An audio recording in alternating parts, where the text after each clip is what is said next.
These are protesters in suburban Illinois, preparing to join the 250,000 Americans who RSVP'd to attend 1,200 simultaneous hands-off protests in all 50 states. Throughout the last few years, we've seen plenty of demonstrations. Arlington Heights held some, but none really drew big crowds. However, it only took 75 days of the second Trump administration to drive a large crowd of about 2,000 to North School Park. From there, they took to the street, marching to Dunton Park, and all around the intersection of Arlington Heights Road, Northwest Highway. We're protesting the widespread attack on our rights. First Amendment rights. I mean, there are students here on visas, student visas, that have been deported for attending pro-Palestinian rallies. I'm fearful for our democracy. I can see it being eroded, and I don't want to live in Turkey or Hungary. I want to live in the United States. Keep your hands off America, keep your hands off the world. Donald Trump is horrible, not just for us here in the U.S., but also you can see it has a global effect. I mean, it's just widespread, it's reckless, and we're tired of it. According to Civics, only 38% of Illinois residents approve of President Trump. I think people are really angry right now. I mean, I know for me personally, I'm retired. I worked 25 years to work, and my Social Security, Medicare, veterans' rights.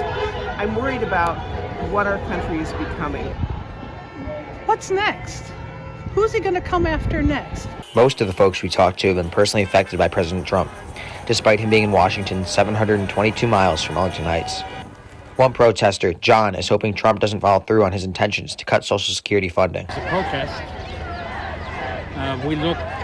My wife and I look about every couple of weeks. She gets hers first, I get mine second, make sure our checks are there. We don't want anything to happen to them. And that's our biggest concern right now. Many say that more needs to be done. I know that the Democrats are sitting ducks in Congress and the Senate right now. I think the Democrats have to get a lot meaner. Almost everybody we talked to had a pretty clear answer when asked a simple question. Is there anything that Donald Trump could do in the next 3 years to earn back your vote? He never got my vote. Earn your vote. No. He would have to get a personality transplant. Not even that. He showed us who he is. No. However, during one interview, a man walked up to us, concerned we weren't getting both sides of the story. He was the exception. I came to observe. That's all I did. We had Obama in 8 years. Obama says, this is the best we can do. We had a stagnant inflation, okay? A stagnant economy. And all of a sudden, President Trump comes in. After the first year, everything started booming.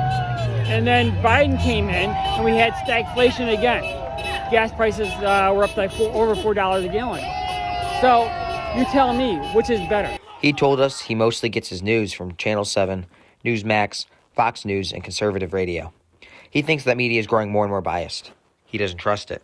You look at how the media portrays the other side, the Republican side, it's always negative, negative, negative. Madison, a sophomore prospect, feels like political activism is lacking at school. I think it's a positive thing because I think advocating for yourself and self-advocacy is just so important, especially when it's stuff you believe in. It doesn't really matter what other people think because there's so many other people, as you can see, that think the same things as you. As President Trump continues to cut funding for social programs, declare illegal executive orders, and try to roll back President Biden's trans, LGBTQ, and otherwise progressive policies, we'll be seeing more protests like these, and everybody hopes they're as peaceful as this one. For KnightTV, this is Jahn and Vincent Poulos.